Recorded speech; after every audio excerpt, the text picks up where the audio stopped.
watching The End Zone, sponsored by Lucky Star Casino.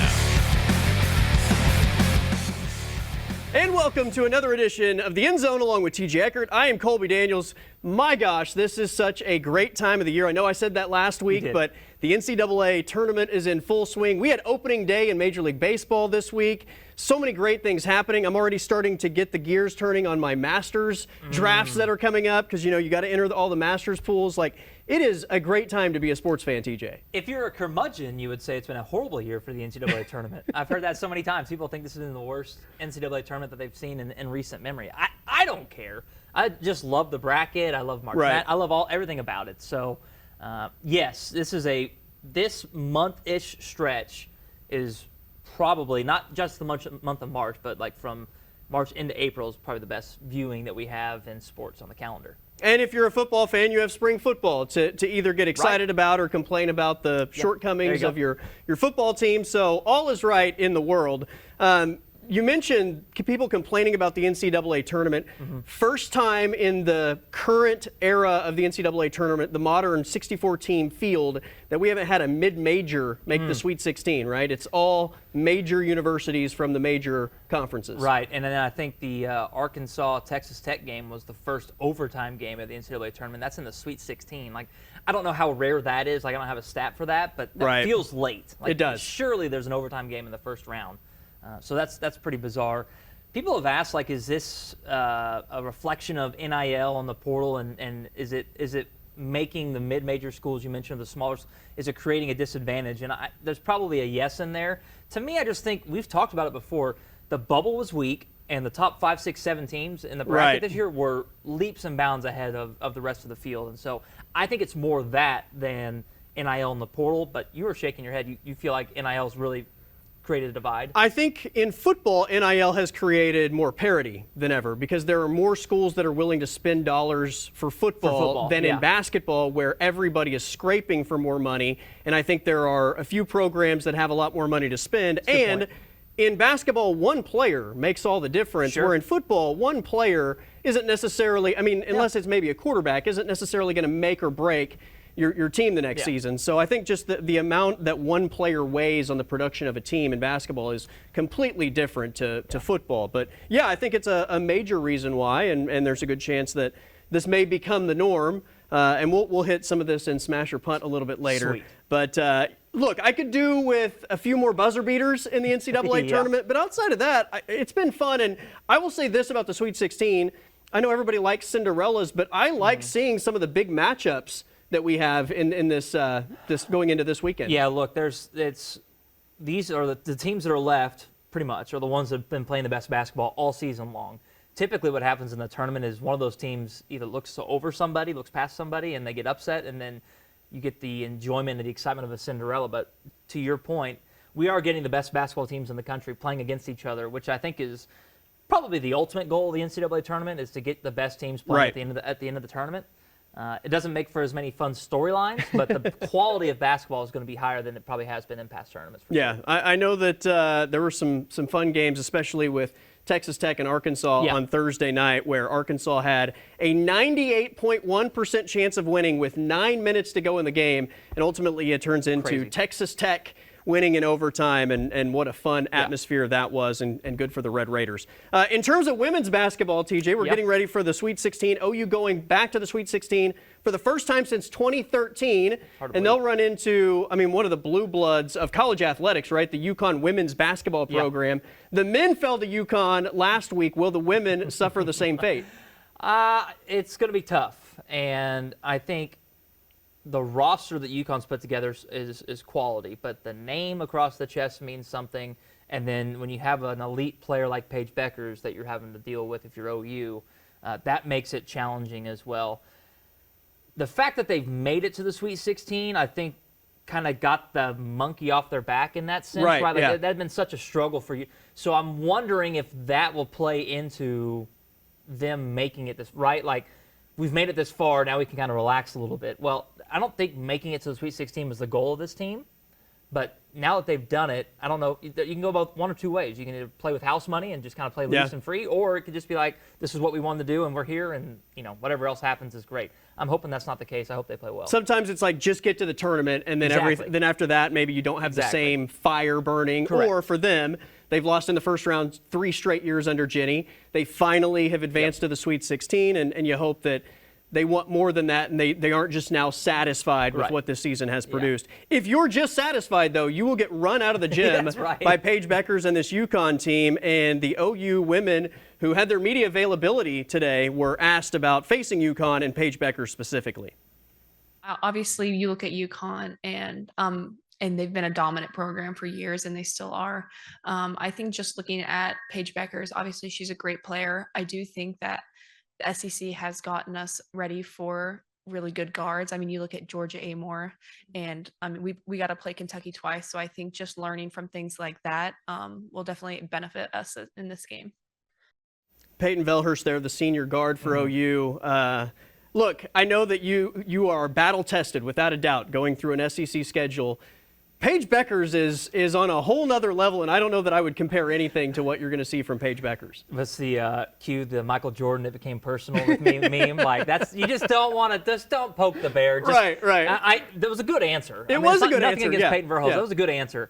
But she could have left it at, Paige Beckers is a great player, and we're going to have our hands full. That's it. That's all you need to say, and but we'll see what happens. I'm sure, even though there was nothing bad there, that will probably be used as fuel. I'm sure it will. And again, Paige Beckers is not the one that you want to make angry in a game like this. All right, let's take a timeout. That game is set to be tipped off 4:30 Central Time on Saturday. We'll come back and talk some Oklahoma State spring football next here on the End Zone. Welcome back to the End Zone, where we have to spend a little time talking some football. Yes. Spring football, to be more exact. It feels like it's been forever since OU started spring football, right? I mean, that's true. I remember going to that first media availability with John Mateer, and they were introducing Jim Nagy as the GM. That feels like a long time ago. OSU just had their first spring practice this week. So it feels like they're getting started much later, but their spring game is only 1 week after Oklahoma's finale. But they did have, their introduction to spring earlier in the week. It's a 4-quarterback QB battle, TJ, which I don't know how you are able to give 4 guys equal opportunity to even determine which one is the best. Yeah, it's hard, and you mentioned equal opportunity. It's probably not going to ever work out that way. It's just there's not enough reps to go around at that point. At some point, and it might be early in spring, probably 3 of them are going to separate themselves. And then at that point, 3 is much more doable. The question is, who's it going to be, right? And I think Mike Gundy got asked about, was it 2012, the quarterback competition they had? It was J.W. Walsh, Clint Shelf, and Wes Lunt. Yeah, man, blast from the past. It's similar to that because there's just so many names. And at that point, and you maybe correct me if I'm wrong, there wasn't a guy that had kind of been there and done that, right? These were 3 new players coming in. That was coming off the Brandon Whedon. Right. So that's similar to what we have here. And I'm not sure. I can't pick a favorite right now. I know you were at practice. Maybe there was a guy that, when Alan Bowman was there, I know he wasn't everybody's favorite, but he carried himself like a starter to me in practices. And so I don't know if there was one of those guys to you that stood out. Maybe Garrett Rangel, because he's done it before already there at Oklahoma State. It'll be interesting to see how that plays out. I wonder with Mike Gundy, he's always valued experience, right? Yeah. And whether you have guys that maybe are better playmakers, he wants a guy that's been there, done it, isn't going to panic, and isn't going to turn the ball over, right? He'll take a guy that's going to play it safe and not turn the ball over over somebody that may commit a few turnovers but also give you some wow moments. That, to me, would probably point more toward Garrett Rangel than the others.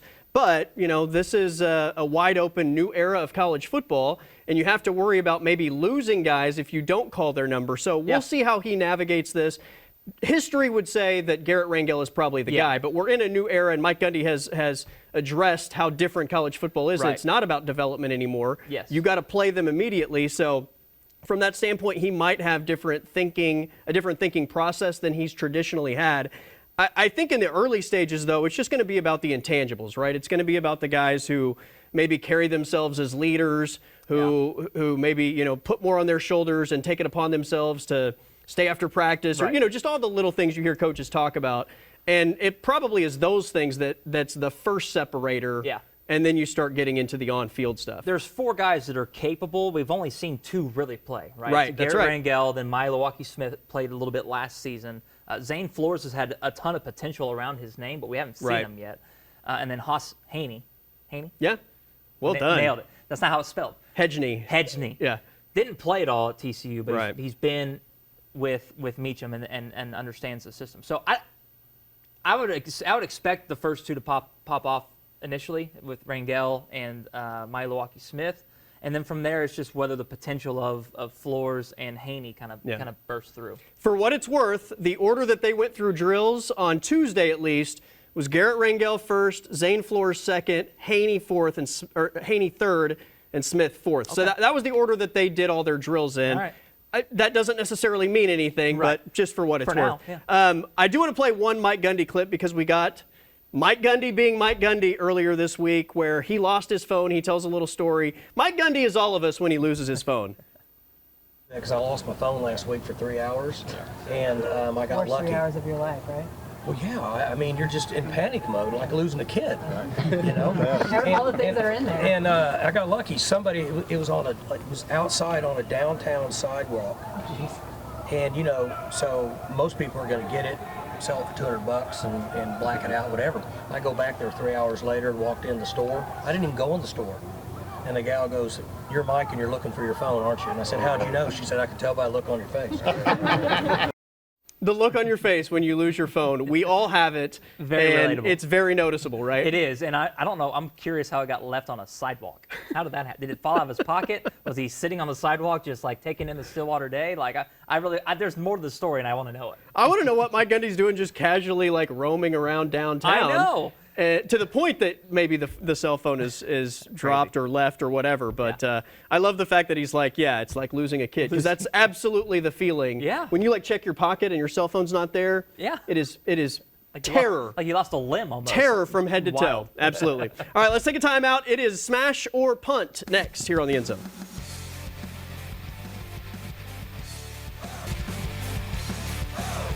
All right, welcome to this edition of Smash or Punt.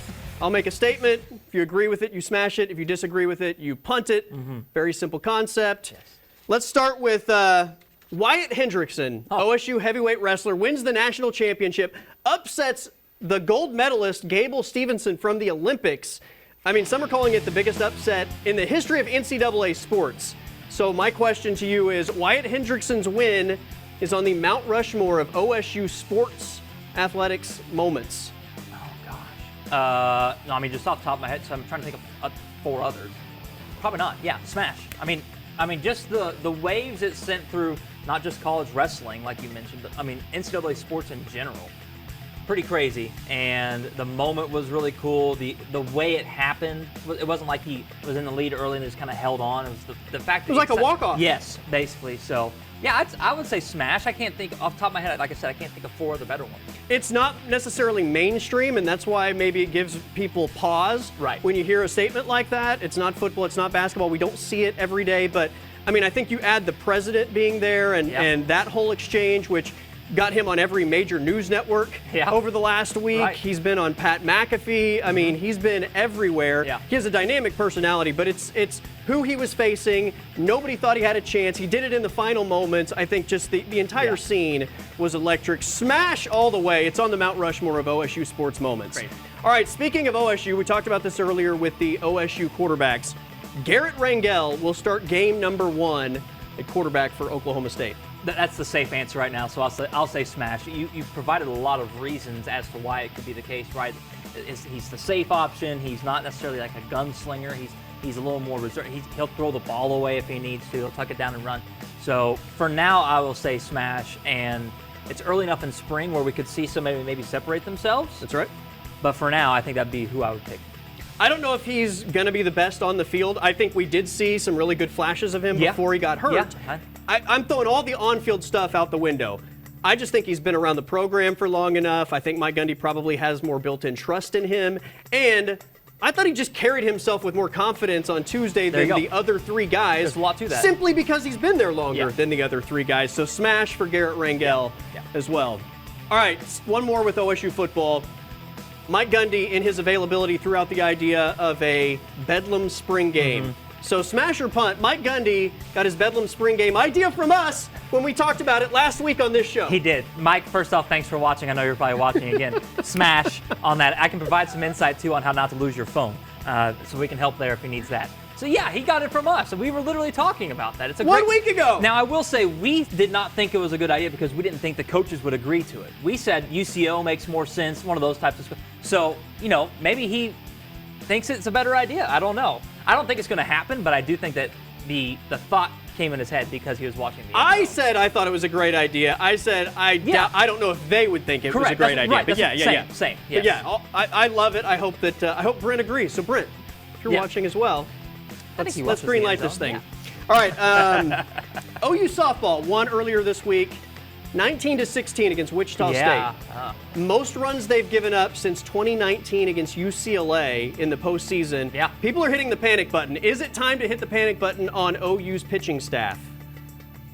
That's a good question. I will smash simply on the pitching staff. If the question was OU softball in general, it'd be a punt. Okay. The pitching staff has had some issues. There's been some injuries in there, and they haven't really found a true ace. I think Sam Landry is probably going to be that one for him. She's been banged up a little bit, and then the back half of that staff has been a struggle so far. It's early, I know, but we're midway through the season. So I'll smash it just because we've seen enough on-field product already to say this might be an issue. Will it prevent them from winning the championship? I don't know. But for now, the pitching is an issue. Give me the punt. Oh, okay. I'm not panicking yet. We still got a long way to go. Still a bunch of new parts that are kind of finding their way. I will have to see a lot more before I'm ready to smash a panic button on the pitching staff. Thank you. That's the clarifier. Yeah. The pitching staff's the smash. The team, absolutely not. All right, we talked about the NCAA tournament and some of the criticism of this year's tournament. Smash or punt? The Sweet 16 is better without a mid-major. The quality of basketball is probably better. The fun of it is not. So I will, what is it? It's better? No, it's not. I'll punt. It's better with a mid-major, just because of the drama and the funness of it. Quality of basketball, sure, but I enjoy the Sweet 16 when there's a St. Peter's or one of those type teams to root for. I don't want a bunch of Cinderellas, but one would be nice, right? At least one would be nice. Right. I don't want 5 Cinderellas in the Sweet 16, but one would be nice. So I will punt. The Sweet 16 is not better without a Cinderella. Yes. Give me at least one. Agreed. And that is it for this week's edition of Smash or Punt. We're going to come back, and I don't know what there is left to say about Thunder basketball, but we're going to try to say it as we wrap up this week's edition of The End Zone next.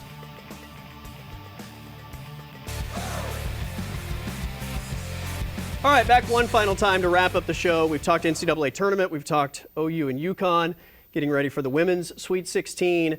Opening day took place this weekend, spring football. We got to talk Thunder basketball, although I think we've given them every gigantic compliment that is out there. I don't know what there is left to say other than at this point they're just getting coaches fired. I think Grizzlies fired their coach. They're 5th in the West. Now, they looked horrible the last, whatever that was, 5, 6, 7 minutes against OKC.